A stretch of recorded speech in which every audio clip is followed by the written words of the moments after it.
The Hogs come to town this weekend for an early morning game, which makes sense because we all like bacon. You are Locked On Bama, your daily podcast on the Alabama Crimson Tide. Part of the Locked On Podcast Network, your team every day.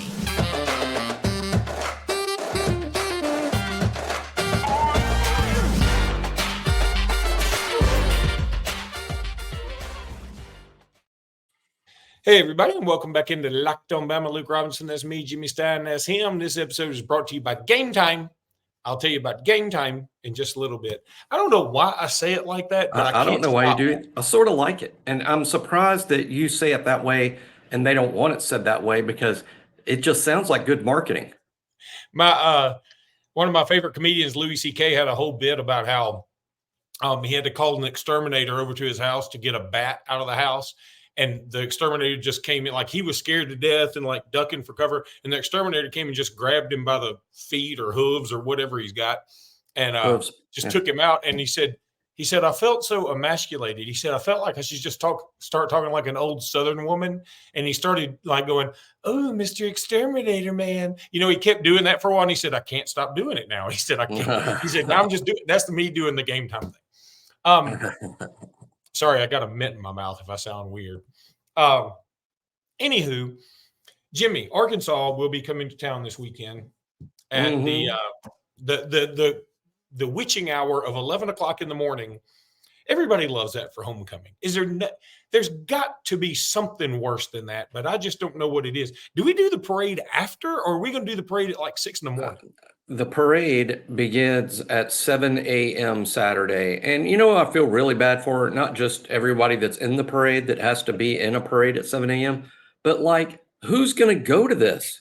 Who's going to the parade? I mean, I'm not saying that I'm often go to the homecoming parade, but I have. I've seen it. I've done it before, probably because we had a 2:30 or 6 o'clock game and tailgating, and the parade, you know, is 100 yards from the tailgate. But I'm not going to a 7 a.m. parade.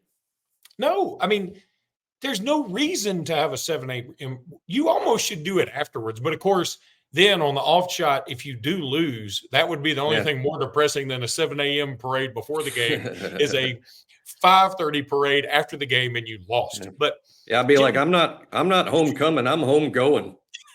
I'm going home. I didn't realize this till now. All right, Alabama's won 16 in a row against Arkansas. Nick Saban has not lost to Arkansas since he's been at Alabama, and we play those dudes every year. So the win streak goes back to 2007. I don't think we've lost to Arkansas, Luke, since the famous or infamous Alabama at Arkansas game under Shula, where future All-American kicker Lee Tiffin kept missing field goals. That is true. Now, technically, it's only 15 in a row because we vacated the win in 2007, which is stupid. When I become czar of NCAA, I'm reinstating all vacated and forfeited wins. You're going to re-vacate. Unvacate. I guess it would be the term. You would immediately unvacate things. It's so stupid. But it's so dumb. That is... Of all the things people get upset at the NCAA for, which are really good reasons and then some not good reasons, but really good that's the dumbest thing they do. And saying that it's the dumbest thing the NCAA does is sort of like saying that's the highest Michael Jordan ever jumped. You know, I mean, the highest Jordan ever jumped is like insanely high. And I would say the dumbest thing the NCAA's ever done is like dumb. And that's it. That's the dumbest thing. Yeah, it is stupid. And I mean, I could do a whole podcast on that. That's sort of. Did you know in 2007, Florida State had to vacate its win over Alabama in 2007? And Alabama was ordered to vacate its wins during that same time period. So had Alabama won the game, it would have also been vacated, which means why the hell did anyone go to Jacksonville, Florida? I want my money back. I went to that game. I know. Does that mean we get our money back? Because the game never happened. Oh, well, I could have sworn I spent hundreds of dollars on tickets, hotel rooms, and food that weekend. Could have sworn it. But my whole thing on it, and this is for summertime talk. I'm sorry that we're doing this, Yeah. but I got all upset. It does put me on a rant because, it's sort of like saying, okay, Barry Bonds, okay, some people don't recognize his records or whatever, but they still count the wins that he had while he played for those teams. If you don't want to count his personal records, so be it. I think that's stupid too, because really baseball's got some weird stuff about all that. My point is still count all the records. And then if you want to add a caveat that, Barry Bonds was taking enough drugs to where his head grew 3 sizes. That's when in his 40s. That's weird. Okay. And just put that's weird in the caveat. But anyway, all right. So Bama officially. Should all the home runs he hit off pitchers that were also on steroids, shouldn't that count? Yeah. If the pitcher's on steroids too. And they just all vacated. The pitch never happened. Okay. So Bama officially only has a 15-game winning streak, but it's really 16.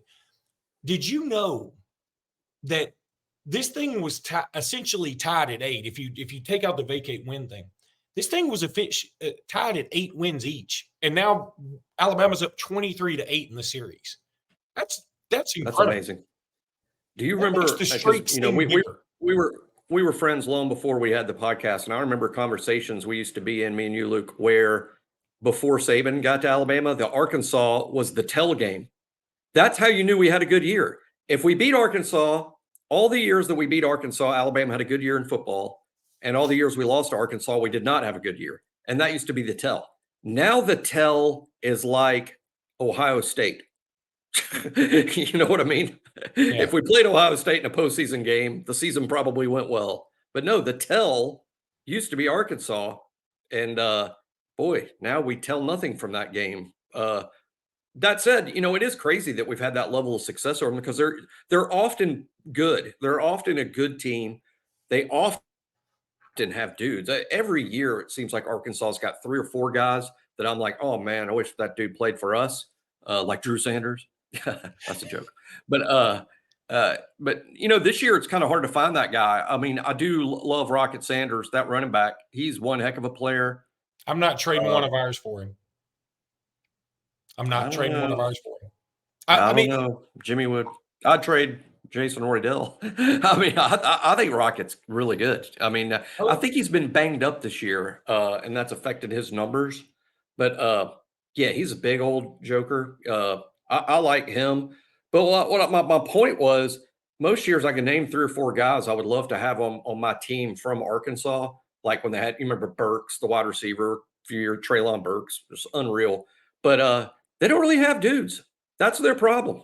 Lack of dudes. Defensive back McLaughlin, who was committed to us, right? That is now with him. I think that's right. Is he good? No, I don't know if he's really good. I just know the name. And they had Catalan, the safety. He's a heck of a player, but he's not even there anymore. Out to Texas. He's not even there anymore. As a joke. He's one of the few guys. Yeah, he's good, but he portaled to Texas. He's already beaten us. He already beat us.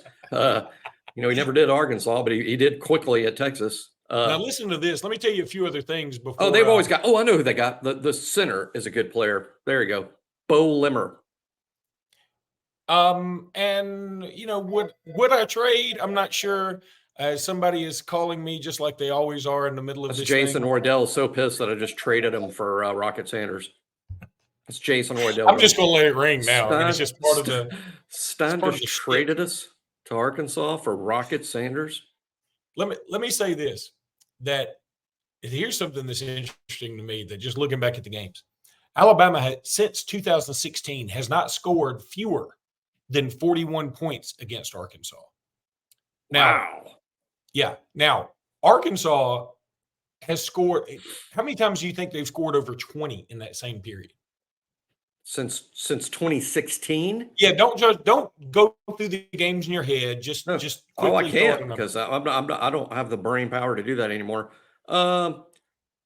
They've scored over 20. I'm going to say twice because it was during the Golding defense / Tua Bryce offenses. No, they've scored They scored 30 and 16, 31 and 18, 35 and 21, and 26 and 22. So they've actually scored over 33 times and over 25 4 times, so, which blew me away a little bit. But now it is a little bit deceptive because in 18, they scored 31. We scored 65. I mean, it's sort of like, whatever you can do, we can do better. And in 16, we had 49, they had 30. And then, of course, the Bryce year 2 years ago in Tuscaloosa, where they gave us all we wanted, was 42-35. And then last year when Bryce went out and Milroe had the big run at the end. So also, finally, another problem with homecoming I thought about, Arkansas returned a bunch of tickets. So Alabama's selling those. I mean, that's good for Alabama. But I would think, like, if you're Arkansas and you're like, okay, we're homecoming. I mean, we might as well go to the parade, right? Like, now they got even fewer people to go to the parade. So it's not been, it's not been good for parade time over there. Yeah, I think anywho. When we come back, Jimmy, I want to talk about caught a single moon pod in Alabama homecoming parade. When we come back, I want to talk about Mobile. That's a Mobile Mardi Gras joke for those unfamiliar. When we come back, I want to talk about George McIntyre, who we both love, a quarterback. That is one of the best players in the country, one of the best young players in the country. But right now, I want to tell you about PrizePicks. Thanks for being a PrizePicks player, y'all. We love y'all. Go check it out. It's the largest independently owned daily fantasy sports platform in North America. Easily the most exciting way to play daily fantasy sports. It's just you against the numbers. Instead of battling thousands of other players, including pros and sharks, you pick more or less than on 2 to 6 player stat projections. I've done this a few times. It's a lot of fun. It's just like, will so-and-so have X amount of catches? You go over under. And then it sort of works like, in combo with whatever you do. And you can make up to like 25 times if you do it with 6 players. It's crazy. It's awesome. You can PrizePicks is the most fun I've had, winning up to 25 times. Now, I hadn't won 25 times yet, but I'm gonna, and you're gonna if you'll just try it. You just select 2 or more players, pick more or less on their projected stats, and place your entry. All you got to do is test your skills on PrizePicks. You will love this. I'm trying to figure out who I'm going to pick this week because I'm already looking into it. And I love doing it on the NFL, and I'm hoping to go to an NFL game this weekend. So I'm definitely going to do that. It'll be the Bryce versus Tua show. PrizePicks offers weekly promotions that can lead to big payouts like Taco Tuesday. Each Tuesday, PrizePicks discounts select player projections up to 25% to provide even more value. PrizePicks now offers Apple Pay for quick and easy deposits into your account this football season. With PrizePicks reboot policy, your entries stay in play even if one of your players gets injured. That's huge. For NFL games and college football top 25 matchups, if you have a player who exits the game in the first half and does not return in the second, that player is rebooted. PrizePicks is the only daily fantasy sports platform with the injury insurance. That is crazy good for you. So go to prizepicks.com/LockedOnCollege. Use code LockedOnCollege for a first deposit match of up to $100. Go to prizepicks.com/LockedOnCollege. Use code LockedOnCollege for a first deposit match up to $100. You will absolutely love you some PrizePicks. Go check them out. Now I get to tell you about Gametime. And I'm going to put their little header thing up here too, if it'll come up. There it is. Gametime. Gametime. And now I just got to pick up all I got to do is pick up the stuff that I'm supposed to read. It's going to come up here in a minute. There it is. I love Gametime. Let me tell you why. I'm about to use it for my Tennessee tickets. I got to come up with 5 Tennessee tickets, right? Alabama, Tennessee tickets for next week. And my wife was like, "Oh, we got to get the tickets. Mary Sanford's coming in town. Her friend's coming down. Her friend's never been to a football game before of any description, ever. And so we're taking her. The first game she ever goes to is the 3rd Saturday in October, essentially. So I got to make it a lot of fun. I got to find good tickets for her. And I said, "Hey, hold on, honey. We're going to use Gametime. You know why? Because they're the best. And if I wait, and Gametime will have these things discounted to a point where I can get good tickets at a great price. That's what you want to do. Go to Gametime. And I know it's frustrating to try and find tickets, but Gametime is the only ticketing app that gives you complete peace of mind with your purchase. All you got to do is go to Gametime, download the app, And all prices show your total upfront, so you're getting a great deal without hidden fees. You can also see the view from your seat before you buy. That is crucial. They're obsessed with finding ways to help you save money on tickets. Take all the guesswork out of buying tickets with Gametime. Download the Gametime app, create an account, and use code LOCKEDONCollege for $20 off your first purchase. Terms apply. Again, create an account and redeem code LOCKEDONCollege for $20 off. Download Gametime today. Gametime, last minute tickets, lowest price guaranteed with Gametime. All right, Jimmy, George McIntyre, quarterback out of Nash Vegas. Fantastic player. He just released, was it a top 10? Top 10. Okay. Bama, obviously. A lot of people feel like Bama leads, right? I mean, that's the consensus. Okay. He's got a top 10, but at BOL, we're thinking or believing, per our sources and per putting our thinking caps on at BOL, that it is an Alabama, Tennessee, LSU fight for McIntyre, and he could go to any of the three. Now, we really like Alabama's position, but it could be Tennessee. This is a kid that's grown up in Nashville, surrounded by, Vol Nation. He likes LSU a lot. I know that he just likes the program. He's been to Baton Rouge several times. He's been to Tuscaloosa several times. But we think it could be any of the three. But Alabama's in a strong position, and this may be about the best 2025 quarterback there is in the country. Again, this is a 2025 player, meaning he is a junior in high school at Brentwood Academy in Nashville this fall. So he still has some growing to do, still some size to add on. My comp for him, which will interest a lot of people and might turn some people off because Alabama's had such tremendous success with other guys at quarter, but really he's AJ McCarron to me, with this caveat.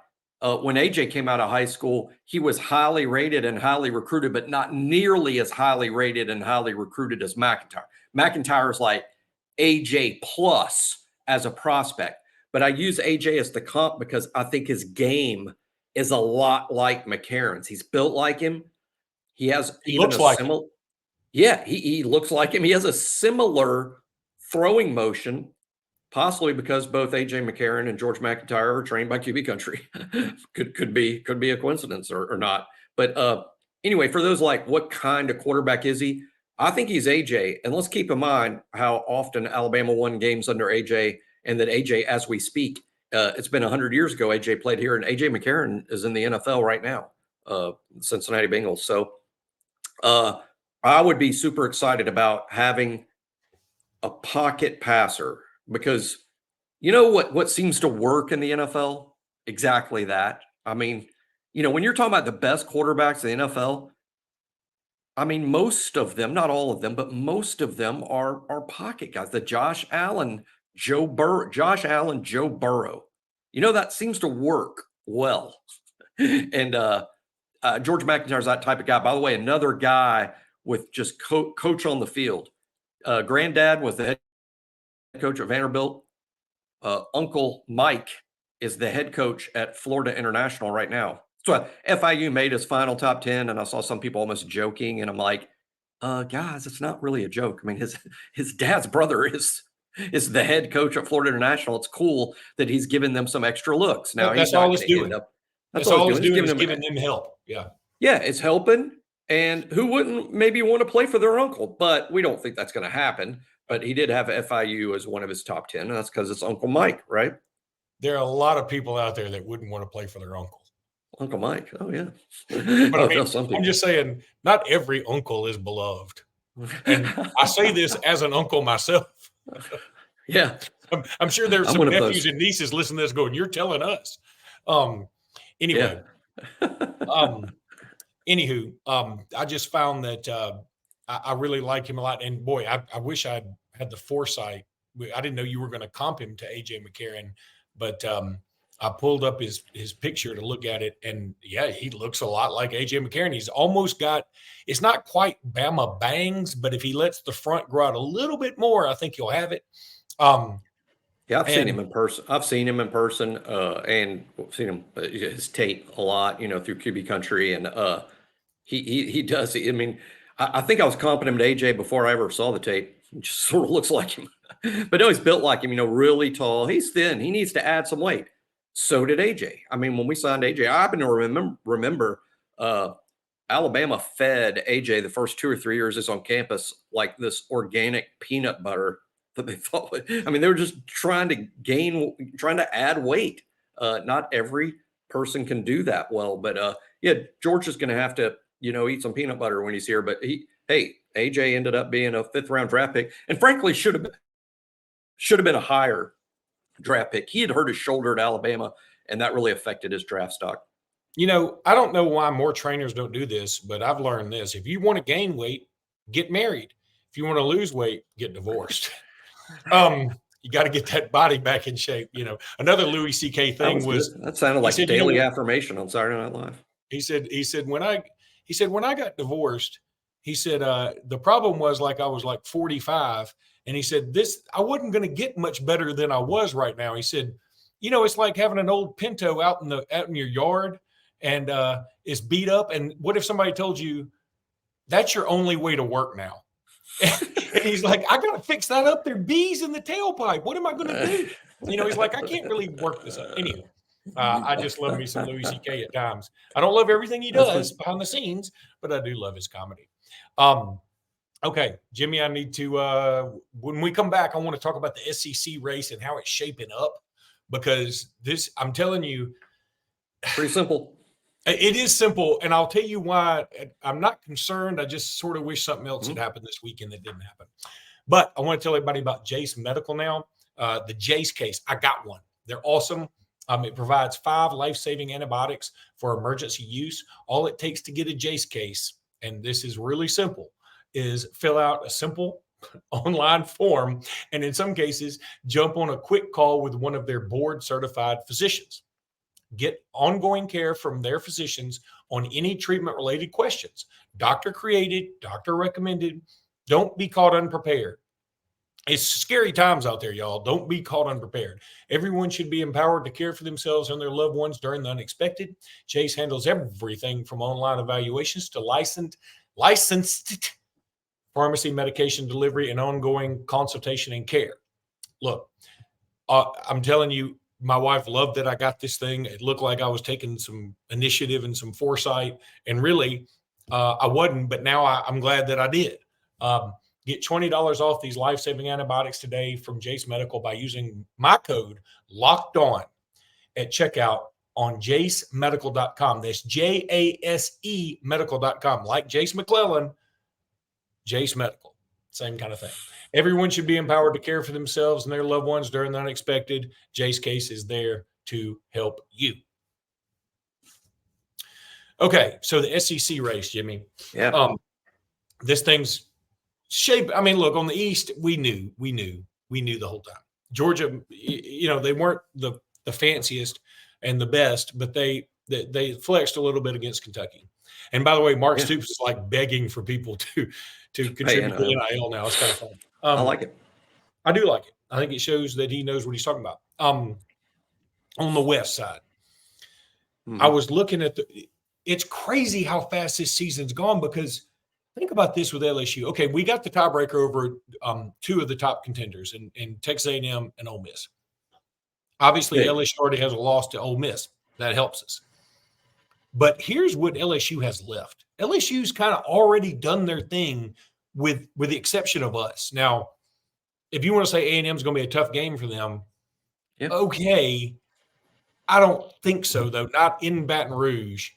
And I still feel like LSU's got enough offense and a deep passing game that can really expose A&M's defensive backs like we did without that accurate of a quarterback. And LSU's got better receivers too. LSU has Auburn this weekend. They're favored by 11. I think when we do our picks later, I'm going to pick LSU to cover probably pretty easily. Then they have Army after that, a non-SEC game. Then they're off. Then they play us. Then they've got Florida at home. That's okay. That's not going to be a thing. Then they've got Georgia State, and then they've got A&M at home. So the only road game they have left is us. We are all that. Now, I don't see where they could lose another game. Now, if we lose to LSU at home, and we'll cross that bridge later, I'm just saying, the best we could probably hope for is like a 3-way tie with us and Ole Miss and them, and hope that somehow we win a tiebreaker. And I don't know that we would. I don't know how it'd shape out. But again, for our goals to be met, we have to beat LSU anyway. I'm just saying, when after this weekend, I felt so good about the race. The race is far from over. Far from. I agree. It's LSU, It would have been but much LSU nicer is if Missouri had won. LSU's the only. Oh yeah, that hurt Alabama for Missouri to blow that game like they did. I do think LSU could lose to A&M. I mean, I do. I mean, I think A&M's capable. Now we'll see what. I mean, last year, for instance, A&M crushed LSU. Now that was in College Station, but they had a true freshman quarterback and Wigman, and Max Johnson's played a lot of games at LSU. So, but that said, what I like about the race is, to me, it's this simple already. We're only halfway through the season, but to me, the race, it almost looks this simple. Georgia has won the East, and the Alabama LSU winner will represent the West. And while that's putting a lot on Alabama's plate in the sense that, okay, Alabama, all you've done is great, but you still have to beat LSU. Alabama needs to beat LSU. It's at home. They're not good at all defensively, and Alabama's better than they have been defensively. So it's a very winnable game for Alabama. I know it's a challenge, and I hope LSU beats Auburn and beats Army and is fairly highly ranked coming into the game, because Alabama could use some more juice that a win over LSU could supply. But I like. I think the race to me in terms of Atlanta, Luke, is Georgia has won the East. The Alabama LSU winner will win the West and play Georgia. And because LSU has 2 losses, the league needs to hope it's Alabama. Because LSU, you don't want LSU going to the SEC championship game again, where they're not a possible playoff team. That if they beat Georgia, they're not going to the playoff. You don't want that, ideally. So I think the league office and, frankly, the bank accounts of all the 14 SEC teams will be rooting for Alabama a little bit, make that game a little more juicier, Alabama, Georgia. But we'll see what happens. But, I agree with you 100% in terms of the way it's playing out. People have written off LSU because they're so bad defensively, but that doesn't mean they're going to lose any of the rest of their games. And hey, Alabama's good defensively, but LSU is probably going to force Alabama to score to win. Yeah. And that should make us nervous. I think it's going to be a really good, close game, frankly. Yeah, and we'll deal with that later. We're going to talk Arkansas a lot more. And I said in these little bullets over to the right, I guess this, my right, your left, I don't even know. Anywho, it's right. No, it's left. It doesn't matter. You see the bullets over there. I said injury updates. We'll just talk about injury updates tomorrow, Jimmy, because we're out of time today. So we will do all that then. And until then, roll tide, everybody. Roll tide.